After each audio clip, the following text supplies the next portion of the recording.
Hello, I'm Sarah Bachelard, and I've been working with Father Lawrence on the contemplative path through the Crisis website for the world community for Christian meditation. And one of the themes that we thought would be important and interesting to explore, particularly in this time of crisis, is the relationship between digital technology and the contemplative life, since so many of us are spending so much more of our time in the digital world these days. And I'm delighted to be joined by Glenn Welby, who is a meditator, a member of Benedictus Contemplative Church, which I lead, and we're speaking in my office here in Canberra in Australia on a pretty wintry day. And so, Glenn, I thought just begin to invite you just to share a little bit about your life in digital technology and what you're up to these days. Sure. Hi, I'm Glenn Welby. I've spent the last 15 or so years working in the tech industry, the last 10 of those around digital security in Australia, New Zealand and throughout Asia. I have a bit of more full history than that. Spent some time working in remote Australia in Aboriginal communities. I trained as a nurse in London in the early 80s. Hopefully it was late 80s, but it was the early 80s.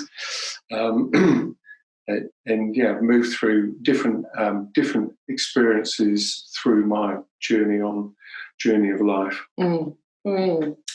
And so, Glenn, I know this area of the digital world and our right use of it is a real passion of yours. And so maybe just as we begin to zero in on this question of technology and the contemplative life, what for you are some of the key benefits of this digital revolution that we've been living through? It's obvious that we all increasingly rely on technology to run our lives. In business, in industry, things are automated to take cost out of business, to make dangerous jobs safer. In the medical field, we have new technologies that enable diagnoses and quicker treatment. In the contemplative world, when there's a global pandemic and we have to stop meeting in person, we can rapidly recreate our community in a Zoom room. And so it enables us to stay together. It enables us to scale our current knowledges and improve quality of life for many of us. And you were saying to me something before about the increase in wonder that it sometimes... I once worked on a project called the Square Kilometre Array, which is a new radio telescope being built from Southern Africa to New Zealand in a square kilometre of radio telescopic collection spaces. One of the experimental intentions is to decide whether Einstein was right. I thought we had it solved, but we're still researching that. No, turns out. And at another, and there's a website I came across called the Paper Project, which shows hundreds of thousands of magnifications of different types of paper made by wasps, paper papyrus, or whatever it might be, and the beauty and wonder in the images you see of how complicated and how extraordinary paper is. Who'd have thought? Yeah. Just as who'd have thought that Einstein might not be right? Yeah. So that sense that it can awaken our wonder at new levels and yeah. Expose some more of the infinite. Yes. Yeah. So that all sounds pretty good. So what on the other side of the ledger, some of your sense of the costs and the issues we need to be aware of in this realm.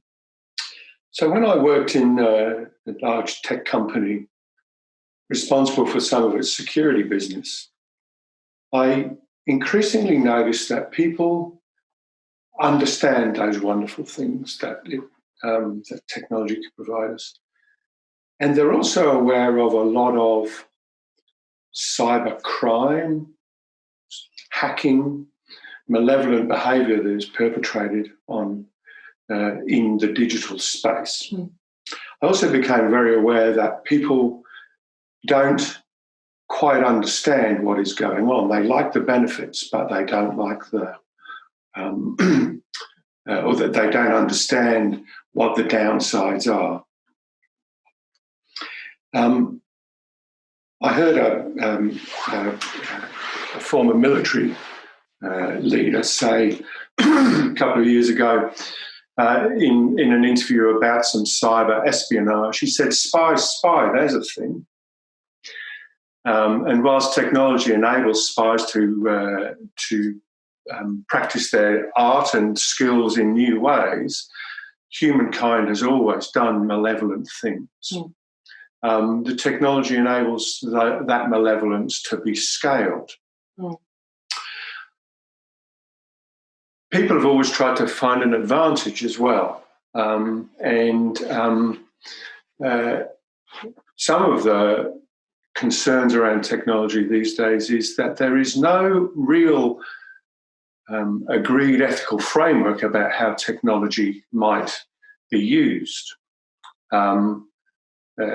A guy by the name of Sean Parker, who used to be president of Facebook, says in an interview, we created a system that exploited the fundamental flaws in the human operating system, his words. And that is that when we get some excitement or reward, we get a dopamine hit. And the dopamine hit is a nice feeling.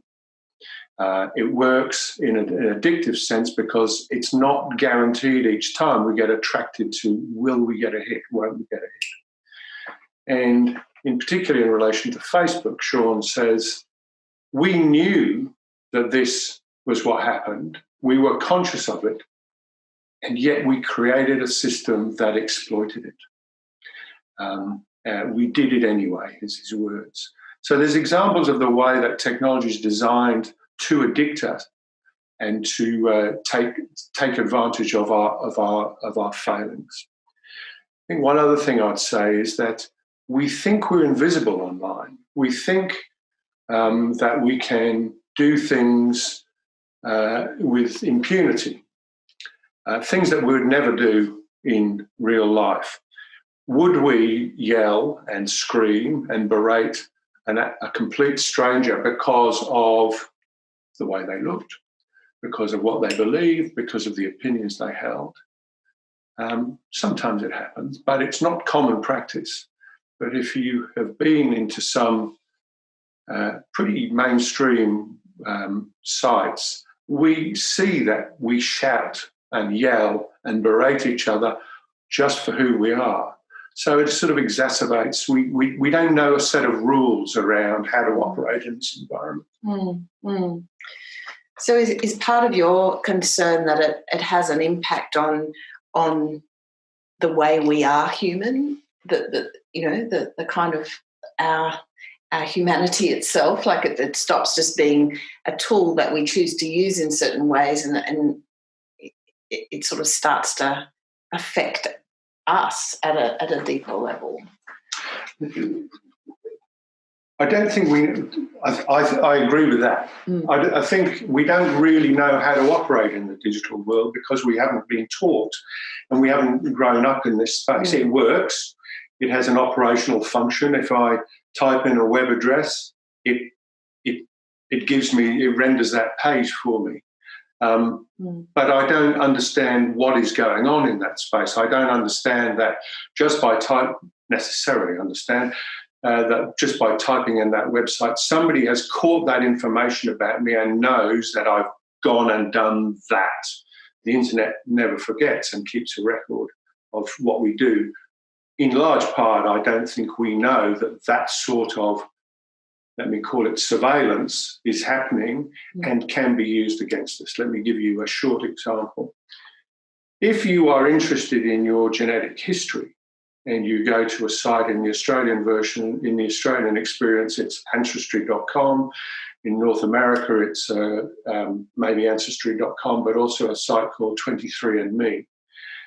You sign up to give this organisation a sample of your DNA, a scraping of your cheek. You send that off, and they come back and say you're, 5% Navajo, or so you've got some Barkindji in you if you're an Australian. What we do when we do that, as sort of maybe this sort of egocentric self-obsession, don't say that in a judging way, but the intrigue of who we are. One of the things you sign off to, unfortunately, in the work I've done, I've had to examine user agreements, which is not that much fun, I can assure you. But in the user agreement for these ancestry sites, it says you give the rights in perpetuity to your sample, to your chromosomes, to your digital, to your genetic code to this site. Right now, there's probably not much they can do with that other than cover themselves in a legal sense. But as technology advances and grows, what are we doing? Giving a digital print of our genetic code to organisations. Immediately, I can think of, you may not be able to get health insurance because that information has been sold to a health site, an insurer that says your risk is too high, we won't take the risk. I can think of terrible things. I'm not going to tell you now, but there's a lot of things I don't know that nobody's thought of that could use to manipulate that information. We are not going into those situations with our eyes. Sounds malevolent, right? Sorry about that. Well, so I guess I'm wondering, Glenn, then what do you see, how do you see the relationship between technology and the contemplative life, both perhaps in the sense of how much, do you have a sense that a contemplative practice helps us to, gives us a foundation for a healthier relationship with technology, but also how does technology impact our capacity to engage in the contemplative life, to meditate, for example? So I mentioned earlier that technology is not particularly the problem, but human behaviour is the problem, and technology scales it.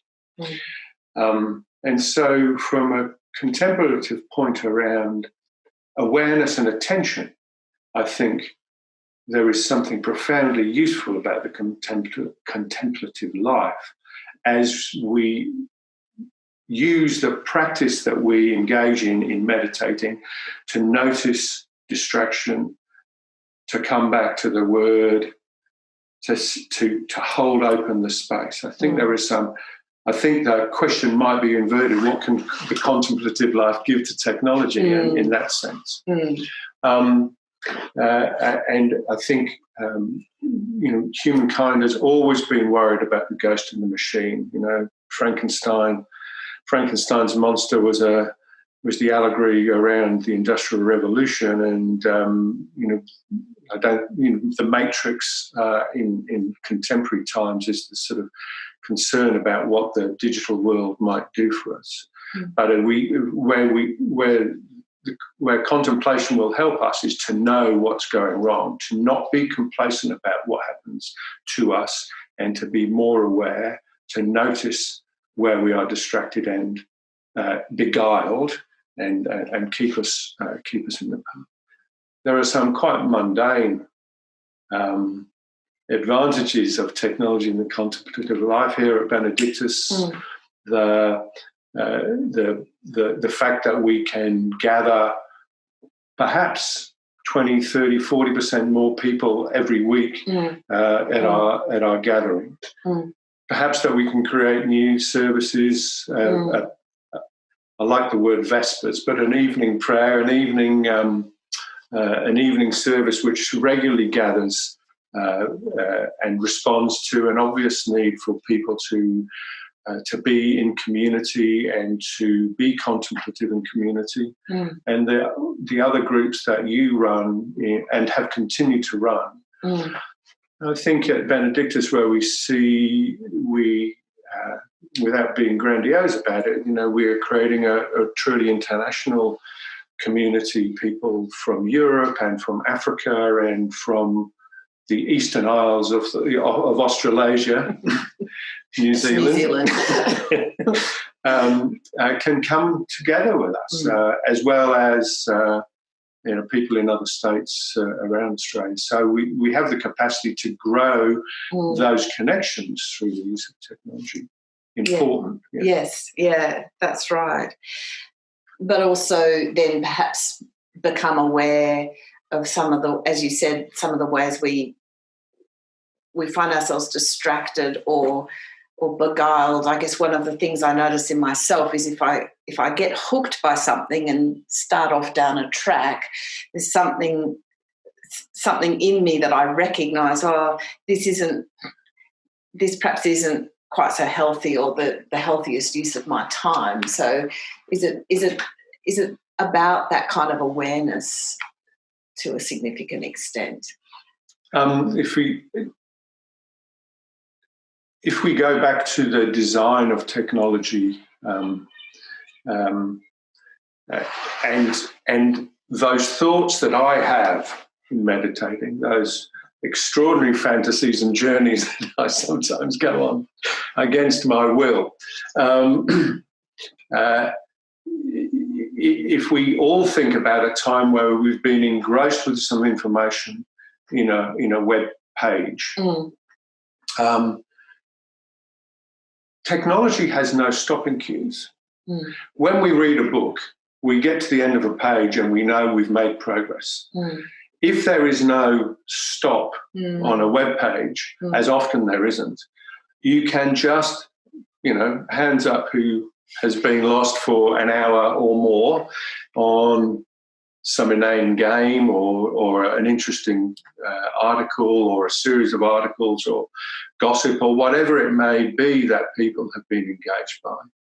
I think there's a parallel between those fantasies and journeys, distractions in our head, and that, and I think then contemplation gives us, I have been waylaid by something and can come back to it. So I think that is an advantage, or that is an opportunity that we can practice and we can share with people to say, part of what I try and do is to say, this is the world we're in, what are the skills we need to develop, and what's the awareness we need to develop about this environment that is not physical, that works when we make it work, but does stuff that we don't know is being done to us. And in the process of getting back to the mantra, getting back to that word, getting back to an ego-less spaciousness in contemplation, which is not influenced by the outer. By the dopamine hit. By the dopamine hit. And I think that they give, there is an interesting parallel of connection between those two spaces. And that seems like as you say, an important skill, especially as we're becoming more and more aware of the way in which some of those spaces are also influencing not just our personal use of our time or kind of giving away our personal information, but also in the political sphere, in the impact on democracy itself, those kinds of things. So to have some capacity in that space is actually perhaps also an important political skill, a social political skill these days. I've turned I've had the assumption that I can create a new word in a dynamic language, a living language. I think that's allowed, but I have started to use a term called Cybersy. It's a set of fundamental skills around what ought we know in the 21st century to operate successfully, just as we don't cross the road without looking. That's not an innate human skill. It's something we've had to develop as technology has advanced. And so how are we being manipulated? How do we test? How do we test the veracity of information that comes to us?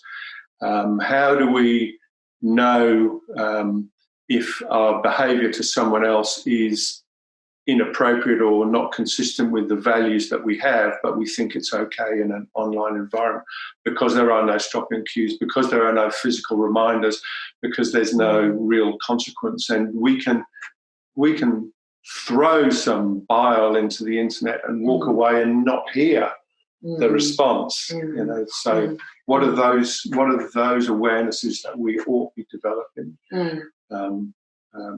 as part of our connection and engagement with this new it's not that new, but this emerging world. It's constantly changing for us.